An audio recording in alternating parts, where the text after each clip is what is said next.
ಇಷ್ಟೇ. ಅದೇನಪ್ಪಾ ಅಂತಂತಂದ್ರೆ ನಿಮ್ಮ ಕೈಲಾದಷ್ಟು ಸಹಾಯ ಈ ಚಾನಲ್ಗೆ ಮಾಡಿ ಹಾಗೂ ನಿಮ್ಮ ಧ್ವನಿಯನ್ನು ಕಾಪಾಡಿಕೊಳ್ಳಿ. BJPಯಲ್ಲಂತೂ ಇನ್ನೊಂದು ಕಡೆಗೆ ಯಡಿಯೂರಪ್ಪನವ್ರಿಗೆ ಈ HDK ಅವ್ರ ಭಯನೂ ಅಲ್ಲದ. ಯಾಕಂದ್ರೆ HDK ಅವ್ರ ಜೊತೆಗೆ ಅಂದ್ರೆ ನಮ್ಮ JDS ಜೊತೆಗೆ ಹೊಂದಾಣಿಕೆ ಇರಲಿ, ಆದರೆ HDK ಅವರ ಮಗ ಆಗಿರ್ಬೋದು, ಅವ್ರ ತಂದೆ ಆಗಿರ್ಬೋದು, ಅಂದರೆ ದೇವೇಗೌಡರು ಈ ಜನತಾದಳ ಯೋಜನೆ ಹೊಂದಾಣಿಕೆ ಮಾಡಿಕೊಂಡು ಮುಖ್ಯಮಂತ್ರಿಯನ್ನಾಗಿ ಕುಮಾರಸ್ವಾಮಿಗಳು ಮಾಡುವಂಥ ಒಂದು ದೊಡ್ಡ ಪ್ಲ್ಯಾನ್, ಮೆಗಾ ಪ್ಲ್ಯಾನ್ ನಡೆದದು.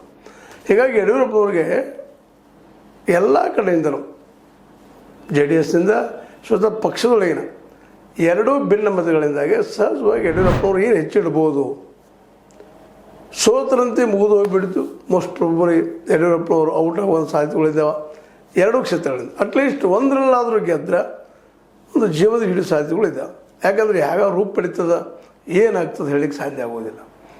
ಆವತ್ತಿನ ಆ ಪ್ರಸಂಗ ಅಲ್ಲಿಯೂ ನಡೆದದ. ಆದ್ರೆ ನಮ್ಮ ಗೋಧಿ ಮೀಡಿಯಾ ಏನ್ರಿ ಮತ್ತೆ ನೋಡ್ರಿ ಅಲ್ಲಿಯ ಚಟುವಟಿಕೆಗಳನ್ನ, ಅಲ್ಲಿಯ ಒಳ ಚಳಗಳನ್ನ ಆದಷ್ಟು ತೋರಿಸಲಾರದ ಹೊರಟದನ್ನು ಸಹಿತ ಆರೋಪಗಳಿದ್ದಾವೆ ಅದ್ರ ಮೇಲೆ. ಯಾಕಂದರೆ ಗೋಧಿ ಮೀಡಿಯಾದ ಏನಪ್ಪ ಕೆಲಸ ಎದ್ದ ತಕ್ಷಣ DKC ಮತ್ತು ಸಿದ್ದರಾಮಯ್ಯಕ್ಕೆ ಇರುವಂಥ ಜಗಳವನ್ನು ಆದಷ್ಟು ದೊಡ್ಡದಾಗಿ ತೋರಿಸುವಂಥದ್ದು ನಾನು ನೋಡ್ತಾ ಇದ್ದೀನಿ.